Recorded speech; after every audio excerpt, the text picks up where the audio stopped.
यह कहानी उस समय की है जब विक्रमादित्य अपने राज्य में शांति और न्याय सुनिश्चित कर चुके थे।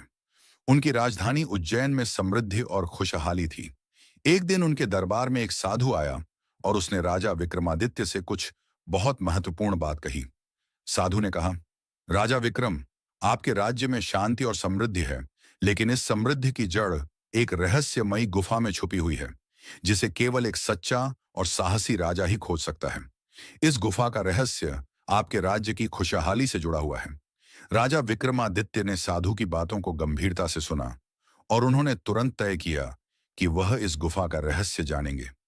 विक्रमादित्य के साहस और उत्सुकता को देखते हुए उनके दरबार के कई मंत्री और सैनिक भी इस यात्रा पर जाने के लिए तैयार हो गए।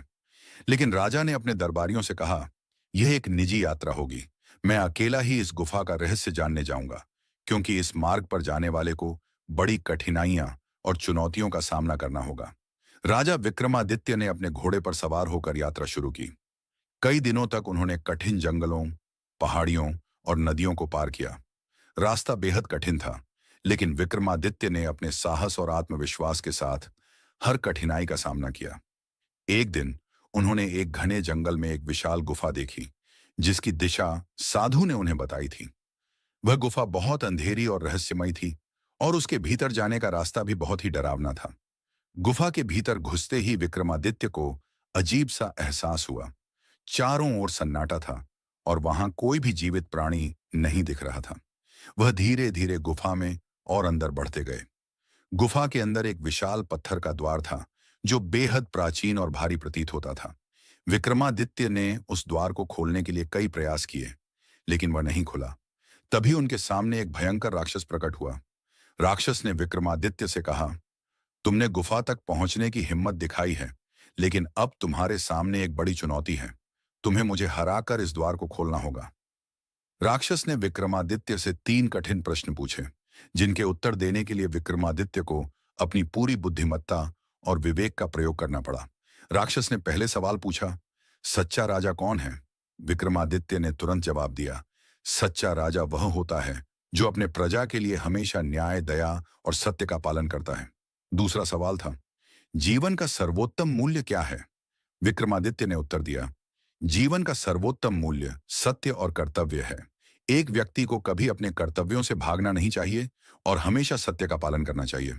तीसरा सवाल था, आपका सबसे बड़ा डर क्या है? विक्रमादित्य ने उत्तर दिया, मेरा सबसे बड़ा डर यह है कि मैं अपने राज्य और प्रजा को कभी दुखी न करूं। मैं अपनी प्रजा की भलाई के लिए किसी भी बलिदान को तैयार हूं।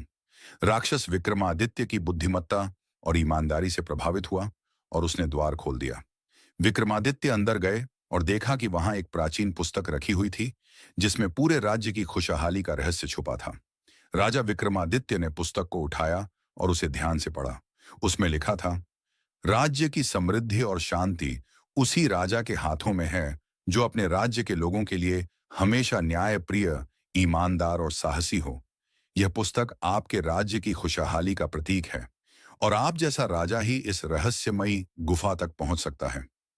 राजा विक्रमादित्य ने वह पुस्तक महल में लाकर अपने दरबारियों को दिखाई और बताया कि राज्य की असली शक्ति और समृद्धि उसकी न्यायप्रियता और दया में छिपी हुई है। उन्होंने यह संदेश दिया कि जो भी राजा अपने राज्य में न्याय, सत्य और कर्तव्य का पालन करता है, वही सच्चा शासक है और वही अपने राज्य को खुशहाल बना सकता है। राजा विक्रमादित्य ने गुफा का रहस्य जानने के बाद यह सुनिश्चित किया कि उनके शासन में कभी भी किसी प्रकार का अन्याय नहीं होगा। उन्होंने अपने राज्य को और भी समृद्ध और खुशहाल बनाया और उनके राज्य की लोकप्रियता दिन ब दिन बढ़ती गई।